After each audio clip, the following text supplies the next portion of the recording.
Being a child watching college football games on Saturdays, those stadiums are like cathedrals and the players are like gods when you're a kid. And I told my dad one time, hey, Dad, one day I'll be there, you know? And he would always tell me, you know, Damon, I believe that. Damon West always dreamed of becoming a professional football player. I thought, you know, hey, one day I'll be in the NFL, I'll play quarterback, but it didn't work out that way. Damon attended the Catholic Church and was even an altar boy. But his conception of God was more utilitarian than personal. My view of God back then was the view that, you know, my family gave me. God was the source of everything. God is the center of the universe. God is the center of our world. When he was just 10, he began being abused by an older female babysitter. It's like entering into a world of adult behaviors that a kid should never be in. It kind of robs you of something in childhood, of an innocence. And by the time I was 10, I started drinking. By the time I was 12, I was having sex on a regular basis.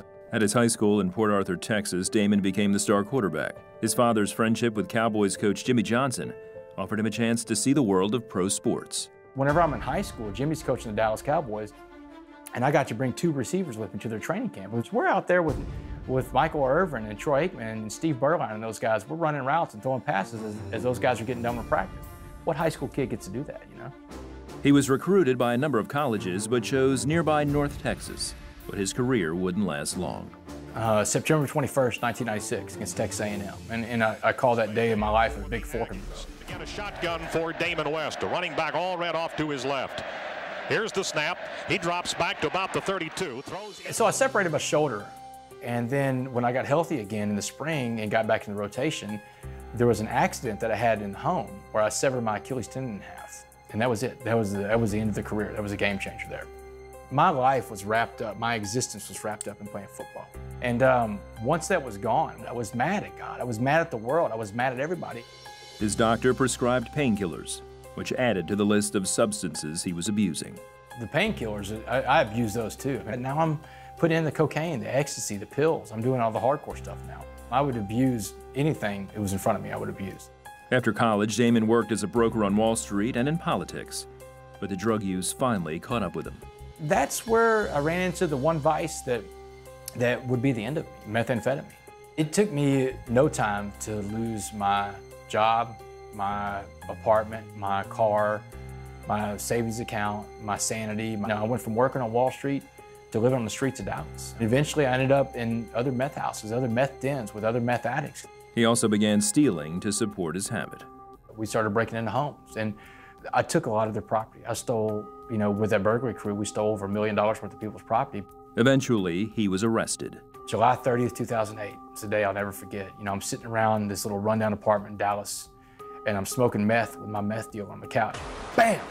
This flashbang grenade goes off in my face. Bright white light, loud noise. When I can see and hear again, I've got this cop in full SWAT riot gear, man. He's got his boot on my chest, and this cop is screaming at me, "Don't move, don't move." Heard one of them scream out, "We got him. We got the uptown burglar." When his time came for his sentence, the jury showed no mercy.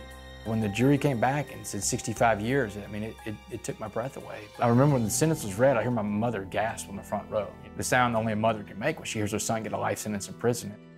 Before Damon went to prison, a friend shared some advice to help him survive. He says, look, here's what prison's gonna be like. Imagine prison's like a pot of boiling water. He said, and you've got 3 things you can be in a pot of boiling water. He said, we're gonna put a carrot, an egg, and a coffee bean. He said, the carrot goes in there and turns soft. The egg goes in there and turns hard. Neither one of those are good options for you. He said, so if you want to be something in prison, be the coffee bean. Change the environment around you, no matter how hot it is. Damon then got a call from his mother. I told him, you're a captive audience, and you need to get on God's back and let him carry you through. I reminded him of the footprints in the sand.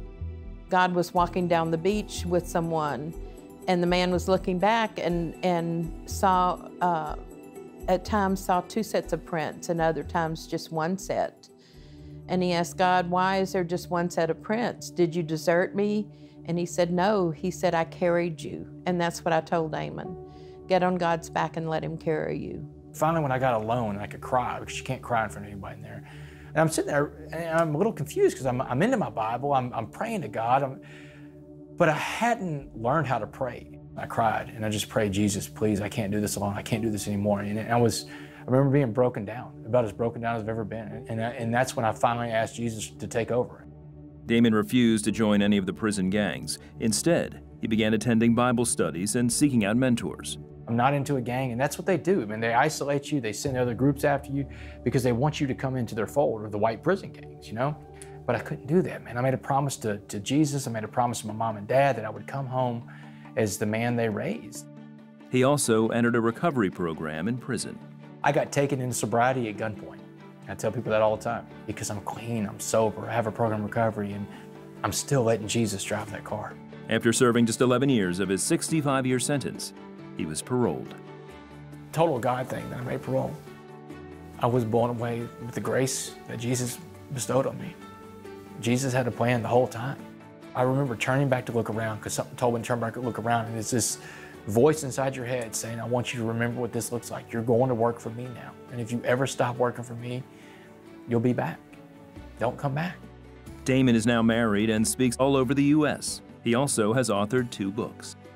My purpose now in life is to go out to be an example to others of what not to do.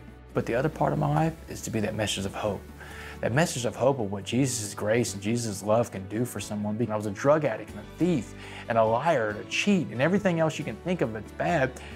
And he turned all that around to a person that's useful again. And people love a good redemption story. A person that goes out and can be the change agent. A person that goes out and can be that coffee bean and turn whatever pot of boiling water he's in into a pot of coffee. And it's a testament to what he can do.